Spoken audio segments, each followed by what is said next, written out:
इस चुनौती को स्वीकार करो।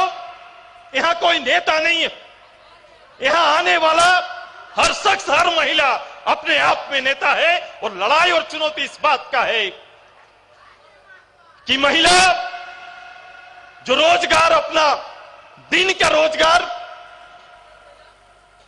एक मासूम बच्चे के साथ इस प्रदेश में शुरू करती है, स्वास्थ्य की कोई सुविधा नहीं, अपना खून जलाकर अपना बच्चों का पेट पालने के लिए संघर्ष करती है।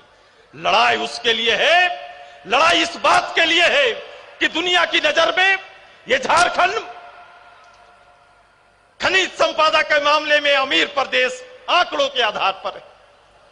हां, यह ताकत है, लेकिन आपने इस प्रदेश को किस रूप से देखा है?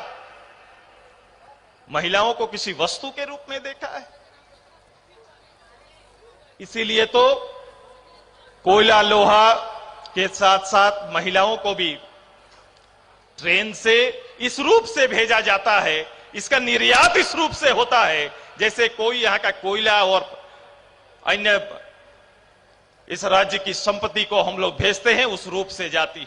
लड़ाई इस बात का है, मैंने कल भी कहा था कि केरल की लड़कियां और महिलाएं जब घर से दूसरे प्रदेश में और दूसरे देश में जाती है तो या तो शिक्षिका बन के जाती है या नर्स बन के जाती है, ये न्यूनतम मापदंड है। लेकिन मेरी बेटी बहन जब यहां से जाती है तो कहीं ना कहीं किसी बड़े घर का दाई बन के जाती है, उससे ज्यादा ओहदा हमारा यहां पर नहीं बना है। लड़ाई इसके लिए, लड़ाई इस बात को लेकर है कि पलायन अगर इस बात को लेकर होता कि कौशल रूप से सुसज्जित महिलाएं किसी प्रदेश में नौकरी करने के लिए अगर जा रही है तो इज्जत से हम कह सकते थे, लेकिन वहां इज्जत नहीं बल्कि सम्मान पर ठेस पहुंचाने वाला, हम अपने पेट पालने के लिए, रोजगार के लिए इस तरह से काम करते हैं। हमें इन परंपराओं को खत्म करना होगा और ये सारी ताकत इस लोकतंत्र में है।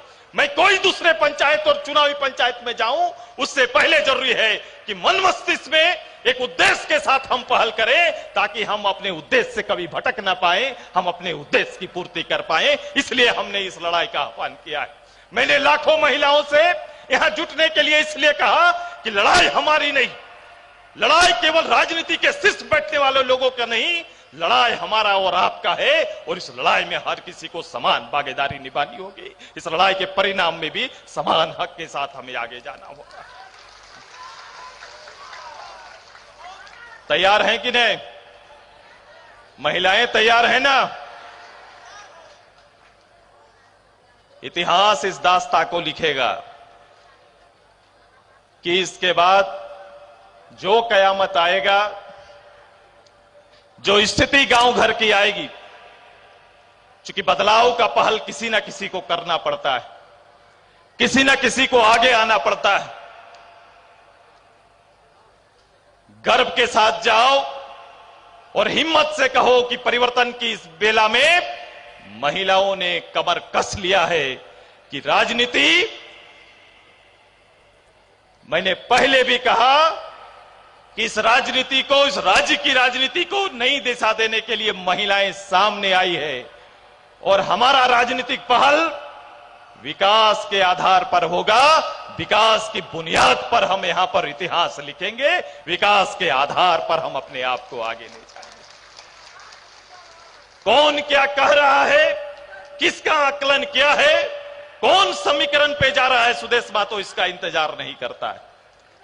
समीकरण तो यही है कि मेरी जनता भूखी है और हमें अपनी राजनीतिक जुगत से उसके पेट पालना होगा। मेरी महिलाएं अशिक्षित है, मेरे अपनी राजनीतिक जुगत से उसे शिक्षित करना होगा। मेरा प्रदेश पिछड़ा है, कई मामलों में हमें भारत के सर्वश्रेष्ठ प्रदेश में हमारा नाम लिखाना होगा। इस मां माटी की लड़ाई के साथ, लड़ाई मां और माटी का है। मां और माटी की इस लड़ाई में अपने आप को तैयार रखो।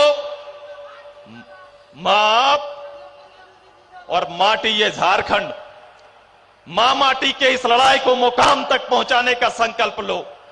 तैयार है ना? तैयार है कि नहीं?